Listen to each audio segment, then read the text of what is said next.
So you've been loving the 15-minute meals, having those breakfast, lunch, and dinner options that you can turn to when you don't have that much time is essential for any pro home cook. But for me, well, I'm also a snacker, and I think it's very important that we don't undervalue the time in between meals when you have those salty or sweet cravings. And what I generally regret doing is turning to the bag of chips or the processed whatever it is. And that's what this video is about. I'm gonna be showing you my top 5 snacks of all time. Those munchies that are gonna satisfy your sweet and salty craving, but they're gonna do it in a much more sustainable way because they are all completely made from scratch and they all come together with just 5 ingredients each.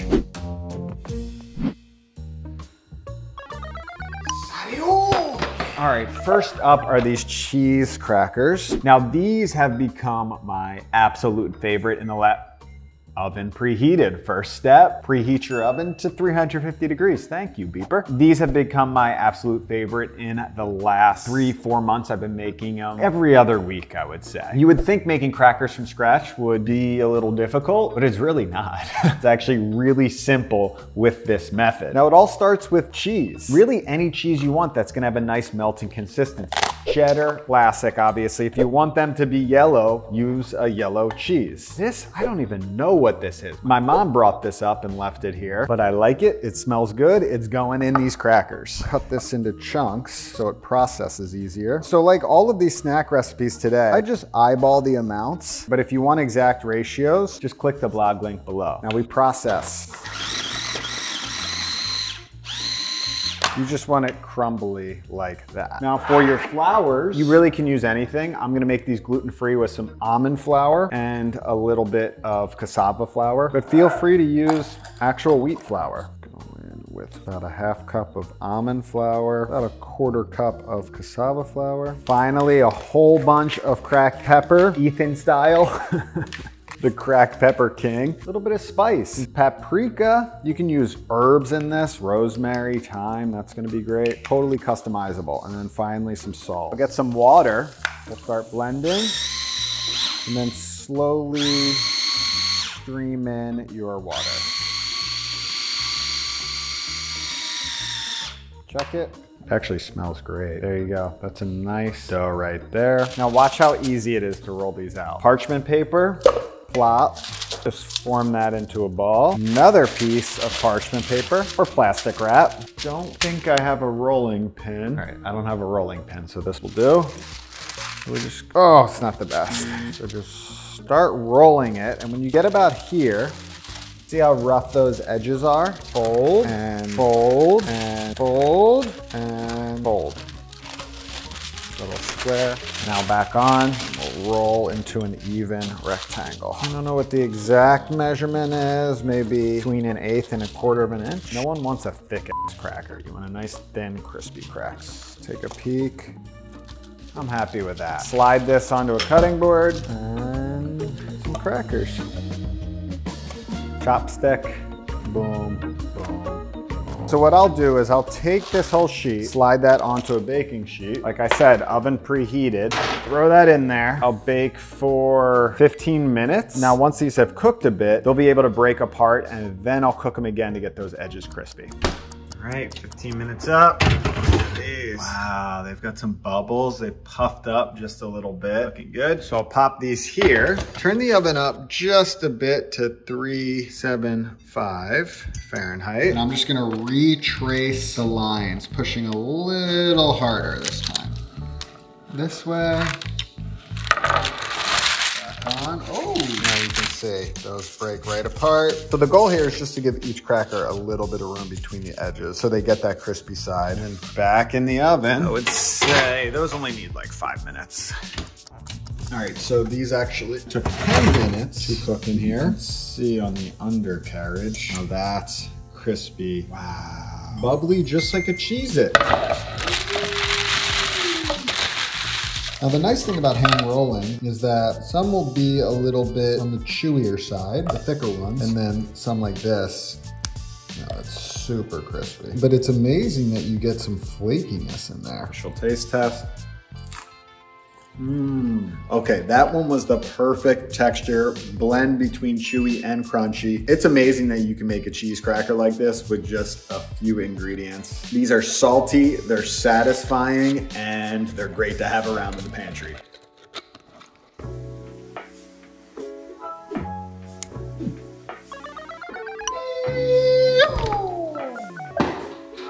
So you can't really call this ice cream per se, but this is by far my favorite frozen dessert because one, it's incredible, but more importantly, you don't need an ice cream maker. First thing I'm gonna do is freeze some bananas. Generally, 3 larger bananas will give you a good pint of ice cream, which is how much I tend to make at one time. I'm gonna rip the bananas into pieces and pop them on a baking sheet with some parchment paper, making sure they're not touching to avoid clumping together when they actually freeze. And then I'll toss them in the freezer overnight. But if you're really pushing it, you could probably get away with freezing these for 4 hours at minimum. Once the bananas are frozen, I'm gonna add them to a food processor along with some coconut milk to add a little extra creaminess and up the fat content. But really, you could use any milk or fake milk product that you have in your pantry or you prefer. And then blend to creamy perfection. Take a peek. Wow, look at that ice cream consistency. That is silky right there. And that looks like straight up gelato. Wow, 2 ingredients. Never tasted so good. Now that is creamy and delicious. But there's 2 more things I want to add. You top it with whatever you want. For me, I really like this combo. Walnuts, chocolate. These are actually stevia sweetened chips to make it just a little healthier. And what I'm gonna do is just add some walnuts, chips, and then I'll just give it a few pulses.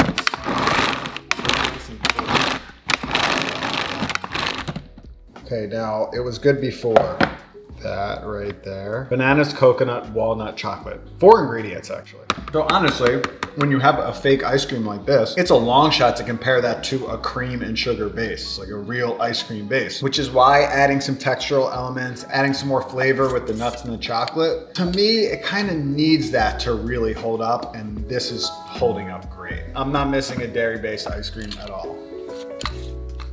So if you've been following the channel for a bit, you know I moved into this kitchen a few months ago, which is why you see these exposed cabinets. I just took the doors off. This is temporary. I'm actually doing a bigger renovation next month, but I couldn't live without some exposed shelves because I like being able to see my options, which brings me into the sponsor of today's video, Thrive Market. Thrive is an online marketplace on a mission to make healthy living easy and affordable. Now, as a pro home cook, my goal is to create a cooking environment that enables me to produce healthy meals, and in this case, snacks on a daily basis. At Thrive, you can find everything you need from those organic essential pantry goods to clean beauty supplies and even non-toxic cleaning supplies. And the shopping experience is super streamlined, where you can filter out products by either your personal values or dietary preferences. But most importantly, I trust that Thrive products are high quality, which puts me at a big head start when I'm making all of these snacks completely from scratch. And if you're interested in joining Thrive, you can choose your membership term. I go with a 12-month membership, which comes down to $5 a month. But if you're not sure and you just want to try Thrive, you can choose a shorter term. And you can use the link below in my description to get 40% off your first order and a free gift when you join Thrive Market today. Now back to some more snacks. All right, I am making dragon roll fruit roll-ups. No, that doesn't make sense. I'm making dragon fruit roll-ups. And guess what? This is only 4 ingredients, which is insane. It does come with a longer cooking time, but the actual prep couldn't be easier. You can use any fresh fruit or frozen fruit to make a fruit leather. I'm gonna go with frozen fruit. And to really ramp it up a notch, I'm gonna use some dragon fruit or pitaya. So I'll dump out 2 packets of that into a food processor, along with some frozen mango to just bulk it up and balance out that tropical flavor. Now I'm gonna hit it with some maple syrup, which is optional, but if you want this to resemble candy, well, a little extra sweetener won't hurt. Finally, I'm gonna squeeze in some lime juice to really just kick up the flavor and give a little bite to these fruit roll-ups. Look at the color on that. That's why I love using dragon fruit. Now this can be a little tricky to smooth out, but just do your best, and in the end, it will all even out once it sits there for a minute. All right, so we have our even layer of dragon fruit mango puree. Now you can set your oven at a higher temperature if you want this to cook faster. Say 275 Fahrenheit, it will cook in 2 hours. But at those higher temperatures, the sugars will caramelize and you'll get something like this right here. If you choose the low and slow, like 175 Fahrenheit, you're not really cooking at this temperature, you're more dehydrating. So it'll take a little longer, but you'll get a nice chewy fruit roll-up texture. I'll set it for 2 hours and check back then. All right, so it's been about 2 hours on this dragon fruit at 175. Don't touch this, it's really not that hot. Okay, so yeah, not totally dry there, but if I touch a corner, yeah, the corners are tacky and pretty much dry. Honestly, another 30 minutes to an hour, these should be good. Oops, timer, we'll set it for 45. All right, finally, we're out of the oven. Maybe a few spots that are still a little moist. We've got a solid, pliable sheet of dragon fruit. I'm just gonna cut some strips. All right, now check this action. We've got our dragon fruit mango fruit roll up. Give it an unroll. Boom. Parchment paper still on the back. The magical unwrapping. Oh, we're losing it. We're losing it. We're good, we're good, we're good, we're good, we're good, we're good. Just a little piece lost. It's all right. We're not a goddamn factory here, but that's pretty good. Okay, and the official taste test. Oh my God. First of all, inhaled that fruit roll up in 3 seconds. I mean, I haven't had an actual fruit roll up in maybe 25 years, which is insane to say, but that's incredible. Plenty sweet enough just from the natural fruit and a little maple syrup. Very tropical and exotic from the dragon fruit, and just a few ingredients.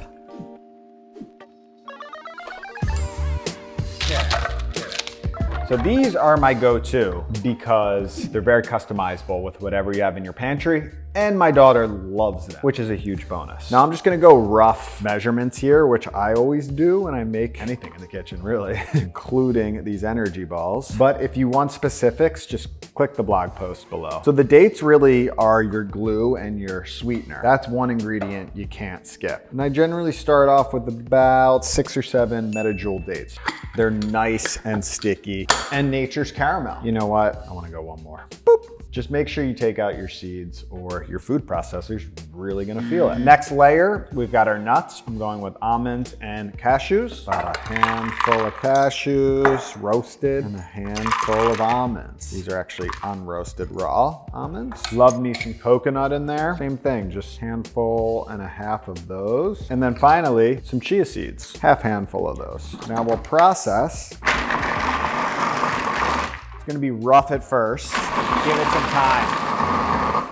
Okay. If you take a look in here, beautifully processed, nice and even, but this is crumbly, falls apart too easily. So to bring everything together, plus a final touch of flavor, just any orange or clementine. I'll zest first, which really boosts the flavor on these. And then I'll slice, and I'll start off with just half a juice of lemon, half a juice of orange. And then we'll just give it a few pulses.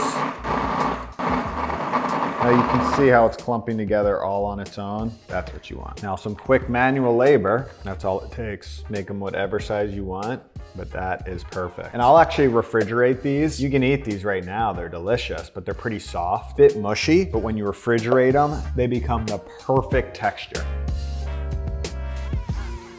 So these will keep in the fridge for a while, but my guess is you'll finish them in a day or two. I find that when I have these energy balls around, it's not so much that they're giving me energy. It's kind of a ridiculous term for these. They're more like craving satisfactors. They're sweet, they're a little salty, they're filling. So I just snack better when I've prepared those at the beginning of the week. Energy ball. Energy ball.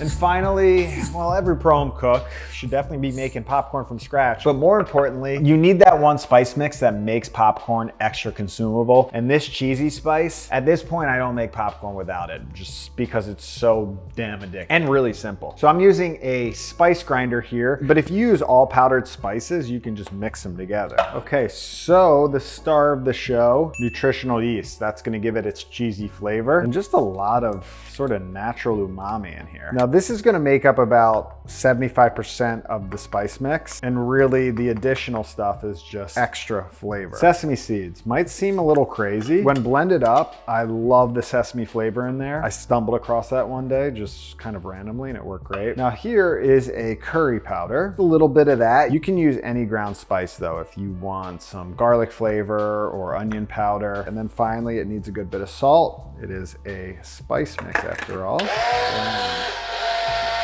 Sesame seeds still need some work. Now, one thing about using a spice grinder is you can get it super fine so it creates a nice powdery coating on your popcorn. You want those Cheeto fingers. It should pack a nice punch. That's cheesy, that's salty, that's goodness. Let's make some popcorn. Medium heat, a little bit of oil. Popcorn. Really, you just want to coat the bottom of your saucepan. One even layer. Coat those kernels in the oil. That lid. Boom. All right, once you start hearing those pops, give it a little shaky so it doesn't burn in the bottom. Whoop, looking good. Whoa, shaky. It's always fun to see how many kernels I can pop in a batch. Can you get 100%? I don't think I've ever done it because you don't want to burn it. So you got to pull it at some point. But that looks like a good batch. Okay. Dump. Yeah, see the bottom. Some of those kernels on the bottom burn a little bit, but that's all right. Now we get after it with this spice mix. Cheese it up. Make sure to really coat it nicely. The spice mix will settle to the bottom. So you want to toss the spice mix so it actually comes up from the bottom and coats all of the popcorn. That is cheesy goodness right there. Taste for seasoning.